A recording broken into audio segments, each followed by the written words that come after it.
Everyone, and welcome to another HRL recap. And we've been doing these every like 2 to 3 weeks, but doing it a little bit different today. I'm gonna try to do these every week until the end of the season. We'll see how well that goes, but that's what I'm gonna try to do, and mostly because they're pretty easy to do. And if I do them every week, usually they end up being a bit shorter. When I do 2 to 3 weeks, they usually end up being really long because there's a lot to catch up on. So I think this will, hopefully work out a little bit better. Keep everybody updated week in and week out. So I also wanted to talk about the infinite test in this one. We'll get to that as well. So that's part of the reason too. Before the protocol cheese comes out, which will come out this week for sure, should be probably, hopefully the day after this comes out. So whenever you're watching this, the day that it came out, protocol cheese finale, let's go, should be after that. But let's get into the recap. So we did Barvo, and to explain this a bit, in case you missed out on it, we ended up racing this on the Gooses. This was planned to be a hog race, as we planned to do, like the hog remake, like H5 remake week, and have that for like every type of series. But we were testing this one, and we realized during testing, like, wait, this race is like way better on the Gooses. It got to the point where it wasn't like, oh, want to race this on the Gooses because it's not good on the hogs. It was more of, this is so much fun on the Gooses, like, let's just do it on the Gooses. That being said, I don't think the hog version would have turned out great as well. I think it would have been really, really hard to pass on, and could have been a pretty cheesy night with a lot of like wrecking and penalties and stuff like that. Ironically, this Mongoose version ended up with no penalties, and not a whole lot of wrecking either. Intentional wrecking, there was like none of it, so that was really nice to see. But yeah, I don't think the hog version would have turned out well, but I am telling the truth. It was less of that and more of, wait a second, this Goose version is awesome. It was obviously both combined, but the Goose one was so much fun in testing. It was like, fuck it, just race this on the Goose. Like, I think it's better anyways, and think it could be really fun. So we decided to do that, race it on the Goose. And we already had Hog Tona, and Hog Tona is like kind of a remake. I mean, it's more like Reach, and we'd race Daytona on Reach and not really on H5. So it's a little different, but it like kind of fills that oval role and Hog Oval. So it's like already kind of there. So this didn't really bother me too much. And we haven't raced a normal non-woo H2A oval in a long time, and that was actually pretty fun. So yeah, a lot of different factors playing into it as to why we were okay with doing this. Ended up sending it, and the heat races, DTL and I ended up taking both of those. He took the first one, so he got the pole position for the Moto. We went into Moto 1, and Moto 1 was fantastic. If you haven't rewatched this race, maybe even if you have rewatched this race, I would recommend rewatching it again. Honestly, rewatch both the races on the night, but Moto 1 especially was incredible. I genuinely think that this might compete with Rolled Oak for best moto of the season, which I didn't think any moto was going to be able to do. I really didn't think any moto was going to be able to do that. Like, the Rolled Oak one was so good. I was like, oh, that's the best race of the season. It's locked in. I mean, you might as well just like lock it in now. It's so good. It's not getting topped. It could have topped it, or it at least competes with it. I think this Moto 1 was fantastic. We had at first 2-way, and then 3-way, and then 4-way battle for the lead that went for like 30-something laps, and then eventually it settled out to a 2-way battle for the lead between myself and Detail again. But like Slaunch, Blake, and I want to say Soul, they had a great battle for the podium. Fireball, I want to say Fireball Optics, like Hunter Camby, like they were mixing it up. Roman Armada Soar, Vulcan in the back, like everybody had a battle going on. There was nobody like in dead air. Like, everybody had a battle going on. The most dead air somebody got on the track was Fireball in the beginning of Moto 1 because he had a bad crash and he had a really good recovery. I want to give a shout out to him for that. And ninth may not look like much, but if you see how his moto went, ninth is pretty incredible, actually. I'm surprised that he was able to make up any spots at all, so ninth is actually pretty good. But yeah, seriously, I don't want to... I mean, I don't want to say overhyped, because I don't think it's overhyped. Like, it was just good. Go back, rewatch the moto. I'm telling you, the lead battle, the battles throughout the pack, I think this is going to compete. I think it's for sure a lock top 3 moto of the season. I'd be shocked if it's not, and maybe even compete for the best moto of the season. This Moto 1 was fantastic. In the end, I ended up taking the win. Detail second, Slaunch taking third, Soul fourth, and Blake fifth, running out the top 5. And then Moto 2, clean and green, by the way. Clean and green. It was a clean and green oval moto that was interesting and exciting the whole damn way through. How often do you have... Like, that just adds to it, I think, with Moto 1. Moto 2 was not clean and green. Moto 2 had a few cautions, but as you can see, no penalties. I don't think any of the cautions were like anything egregious. I I definitely agreed with the no penalties in this one. I expected that to not be the case, though. When there was so many cautions in Moto 2 while we were racing, I was like, dude, there's going to be some penalties for sure. There had to be some people cheesing. And then I watched it back, and no, it was actually, there was a lot of lag. There was a lot of lag flips and, you know, incidents that probably shouldn't have happened. But it was still a good race. Unfortunate ending on it, a bit anticlimactic, which happens at times with a late caution, but that's how it goes sometimes. It was still pretty good. I definitely think Moto 1 was the best Moto of the night. Moto 2 is still fun to watch in its own way, though. And yeah, I'd repeat this one again as well. In the end, I ended up taking the win for this one as well. Taking both on the night. Detail sweeps the second places as well. Fireball ends up getting himself a podium spot. Hunter takes a nice top 5 fourth place, and Vulcan 5th as well. So in the end, the overall results, I ended up taking the overall with 34 points. Detail second with 30. Slaunch third with 25. Fireball 4th. Well, Fireball and Hunter 4th and 5th with 22 apiece. Opix 6th with 20. Soul 7th with 18. Vulcan 8th with 17. Camby 9th with 17 as well. Nightmare 10th with 16. Roman and Armada 11th and 12th with 15 apiece. And Soar 13th with 11 points. Okay, so let's go on to the points. And we got a few things to talk about here. This might end up being a longer recap anyways. maybe that's why I'm doing it. But let's take a look at the point standings. So, of course, for the lead battle, still very close. But, of course, you know, I took the sweep on the night. So, extending the gap a little bit. But Detail did finish second in both. So, not that crazy. 7 points. And as we'll get to, I think he'll probably cut this down a bit next week as well. But still very, very close. And the lead battle is definitely still very on. Slaunch, oh, so close to passing Soul. He's right there. And I think next week that'll probably happen. Opix and Hunter, they're still super close with each other. That battle, at this point, that's probably going to go on the entire season. Roman trying to creep his way in there, and not quite there yet. Not quite there yet. But this upcoming week, I think, will be a good week for him. I think Roman will have a good end of the season in general. But in particular, this next week should be good for him. So I think he'll probably cut into this a little bit. Yeah, Roman's still on the outside looking into the top 6, but he's right there. Can be a little bit further back on his own. Armada, a little bit on his own. Then Rildo and Elite still next to each other. They still got those wild card spots. Soar's right there with them now. Fireball gained some positions, got 2 motos in, not that far off. I mean, look at how close he is to these guys in points for how many fewer starts he has. Not bad. Coop in 14th. Here's Blake in 15th, gained a few points. Vulcan gains a couple positions. But yeah, so that's they're one of the points. Not too much changing this week, but there's definitely some setup, I think, for future things to potentially shift. But yeah, like battle here, here. Roman's gonna creep into that. I think he'll get there here. Lot going on. We do have the GP points wrapping up, as you can see with the Firestone Firehawk week. That's this week, so that's wrapping up here soon. Clearly, Detail has the advantage for this going into it, and he's definitely favored to do it. Although Luke and Slaunch not too far off, but they'd have to have a pretty good night. We'd probably have to have like a perfect night, either one of us, to compete for it. So Detail in a pretty strong spot for the GP division champ. We'll see if he can take that. I'm going to show these other ones too to show how they're shaping up, just because this is something that doesn't get looked at as often. So we'll do a quick heap of all of them. There's the oval one. Here's the SX MX one. Very, very tight there, with a lot of races left as well. A lot of races left for the rally one too, and it's also looking pretty good. Yeah, there you go. Something that I don't give a look at too often. There you go. And we're going into the schedule. So next week, we're gonna have Lancaster, Linden. These are gonna be the H4 Goose tracks. But we're calling an audible to make up a little bit for this. Switching to the Goose is gonna try to make this a Firestone Fire Hog for the third moto. And you know, bring back a little bit of that spice that we had that series a year and a half-ish back. I think that's what it was. That was a pretty fun series. And yeah, to make up for this getting cheesed, moving that around, and I'll explain why there's 3 different tracks listed. So again, Lancaster and Linden, these are on Slaunch's files. So you can check those out, Lancaster and Linden. Those will be the H4 Goose tracks for the Firestone Firehawk night. I am currently deciding on whether to try to make Everglades or Belfast. They're very similar, and Belfast is actually Everglades inspired, if you didn't know that. So I'm kind of torn between the two. Belfast is a little tighter, it'd be a little bit easier to make.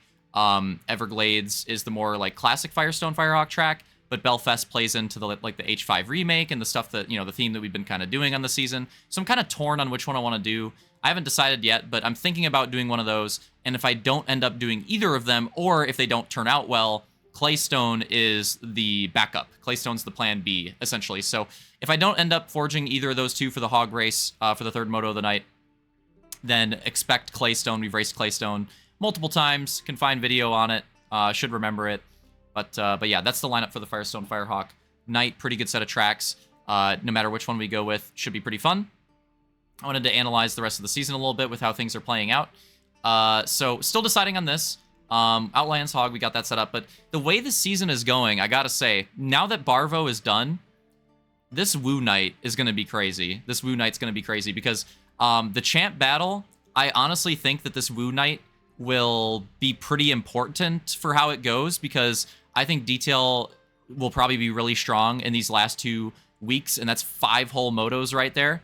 And I think he's potentially like pretty strong here too. So for myself, I think I have to try to make the gains like here. But the thing is, you know, that could happen with these nights, but the Woo night is a freaking a toss-up. Like, this night is going to be crazy, and to go the extra mile, and I have this for the next week too. I pulled up some extra docs to look at some stuff here. But yeah, just showing how much of a toss-up it could be. Look at how close this championship was. This is the last World of Outlaws season that we did. Came down to a 1-point gap between Detail and myself. He ended up taking the regular season champ, and then a 1-point gap. I ended up taking the grand final. So that's how much separated us for the 2 championships. Super, super close. And then another thing to look at is like the wildcard points. We talked about the wildcard points. You know, how many are up for grabs still? Well, take a look at the winners. Take a look at the winners in this Woo season. Take a look at the Moto 1 winner in particular. Look at how many different Moto 1 winners we had. For whatever reason, the Moto 1 was just back and forth. Just so many different people taking different wins here. And the first person to repeat a Moto 1 win was Real Deal with the very first of the season. And then eventually in the 8th round, took a second Moto 1 win. And then Detail took a second one. And then I got my 2. I didn't even have one. I got my 2 at the very end. Yeah, just so many different switch-ups and some different winners for Moto 2 as well. Although Detail and I, for whatever reason, were really strong, both of us, in the Moto 2s. But just so many different winners. And even in the overall winners, Armada was able to take one at Reeseville. Soul was able to take one at Red Cedar. Whitewater Rapids, Slaunch had that one. Slaunch had 141 as well. 3 different overall winners for the races in the grand finals. Moto 2, multiple, and yeah, for Moto 1, multiple different winners too. Just so much parity, and I think this just goes to show why I think the Woo night will be like the wild card night.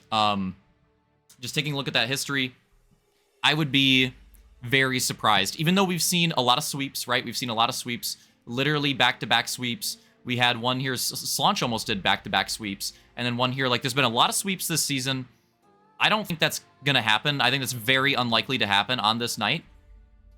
And I think this night will, again, likely determine not just, like, I think it'll play a very big role in who ends up winning the championship. I think it'll also play a very big role in who ends up getting those wildcard spots, because I think the last wildcard points, like easiest wildcard points to pick up, will be available at this Woo night. So this Woo night's going to be really big for any of these drivers on the outside looking in, or even these drivers in the current wildcard spots that are, you know, not super safe. Like, that night's going to be very important for all these drivers. And all of them are probably going to be, like, really aggressive to try to take advantage of it. You know, get a moto win, get an overall win or podium, try to take advantage of all that stuff. It might be a pretty crazy night with how Woo racing is already. Like, this night, coming in the beginning of May, a month away, yeah, definitely look forward to that one, because that's going to be a fun one to spectate. And then I had my stuff for the Woo night, but I also brought up some stuff for the Firestone Firehawk night. So here you take a look at the Firestone Firehawk season and how that went. And it looks pretty strong for Detail, but it doesn't paint the entire picture. The reason why I think this night may be very interesting is that if you take a look at it, we didn't do it how we're doing it for this night in this season. It was like all hogs, all gooses, all hogs, all gooses, all hogs, all gooses. You know what I mean? Like, we weren't all gooses, all hogs. We weren't switching between the vehicle in one night for an overall. Well, that's not the case. Here we are. There's 2 Goose motos and 1 Hog moto. So that's gonna, it's not a huge difference, but that's gonna make things a bit different for this night than what we saw here. And what we saw is Slaunch was very, very strong. Here we go. Slaunch was very, very strong. I didn't want to pull that one up, actually. My bad. Here we go. There we go.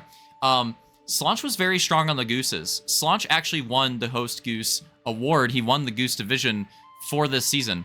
So I think Detail will probably be really strong, but look out for Slaunch too. I think this could be another night where he could have a really strong one, as you could, especially because there's 2 of them are Goose races. Roman was also low-key pretty good as well. So I think Roman is in a spot where he's trying to make some gains. Look out for him, especially in the second moto, probably. I think he could make a run for it. I think Slaunch is going to be really strong, and I think Detail will be really strong as well. But yeah, don't sleep on Slaunch for this night, because he was very strong in the Gooses throughout most of the season. It was actually Detail running it down in the Hogs was where he made big gains, very close here for the Hog title, but he did end up taking it, and his Hog performance is really, really strong. Soul was also really good in the Hog race, so for that Moto 3, maybe look for Soul. He was really close with Slaunch, actually. Got a win there. But yeah, just showing you guys some of these Firestone Firehawk stats to give you some basis that we have from the past for the upcoming night. How competitive of a season this was, too. Again, look, most podiums for Detail, most overalls for Detail. Most Moto wins was actually to Slaunch, and then most top 5s was me. So, and positions gained as well. So a lot of different stuff going on here. Very competitive 3-way champ battle. Pretty underrated season. I mean, I brought up the Woo season. The Woo season was awesome, too. It almost overshadows how good this one was to end that year off as well. But yeah, that gives you guys a little bit of stats. I thought I'd do something different for this recap. Something to go off of for these races and take a look at how they'd go. I mean, hell, what Lancaster's the one that we're racing. We didn't race Linden, and would you take a look at that? Slaunch, there you go. Actually won 2 of the motos. I didn't even remember that. One of the other ones, and Slaunch took the overall. So, yeah, it'll be interesting. And Linden, we haven't raced in a long time. And then we'll have to wait and see on what the Hog one ends up being. But yeah, should be a pretty fun night. Looking forward to it. Hope you guys enjoyed the extra stats that I showed. Putting in a little bit of extra work into this one, showing some cool stuff. But closing out this recap, just want to say that we did do the Infinite test this last week in the Barvo night. We did it before the races, and it went pretty well. We tested a bunch of different stuff. We ran into some issues, but for the most part, it was actually pretty clean. And most of the issues were like forge-wise or map setup-wise, just testing out stuff and figuring out how things work. It wasn't like with the game or with the lag. Not that there was like non-existent lag, but it was a lot better. And that's what we were hoping for. And we tested out a bunch of different types of tracks. We tested out, I mean, it had to have been damn near like 10 tracks on all different track types, different vehicle types as well. We tested the Razorback, we tested the Goose. And overall, I would say it went really well. And I think the overall vibe of, like, for everybody pretty much was pretty positive. So that was really nice to see. And yeah, we'll definitely cook up some more stuff on Infinite. Maybe I'll post some updates on stuff when I have it. We'll work on some more things, do some more test nights, and see how that goes. But I just wanted to say in this recap that did happen, in case anyone missed it, and it went pretty well. And I'll have some footage of it, and I'll do Protocol Cheese on it. Again, that'll be the day after this recap drops, so look to that. Look forward to that. A lot of different content stuff this week. But yeah, I'll talk more about it in that video. So we're already at the classic recap, like 20-minute mark. Yeah, hope you guys enjoyed it. Definitely look forward to one thing I forgot to mention for the Firestone Firehawk week. Look forward to it. Should be fun. It is a different format. We are throwing in. It's been many, like, look at this, 3 like normal format weeks back to back to back. So it's been a while, but we're getting back with a different format night here with the Firestone Firehawk week. 3 motos. The motos are a bit shorter than usual. But yeah, 3 motos, bit shorter, no heats. There is qualifying for the first race, and then it's like invert for the second one. And then if we're doing the Firestone Firehawk format, I think the third race, I think the Hog one's actually randomized. So yeah, that should be pretty spicy, pretty spicy. All right. Yeah, that about does it. Hope you guys enjoyed the recap, and see you for Firestone Firehawk week.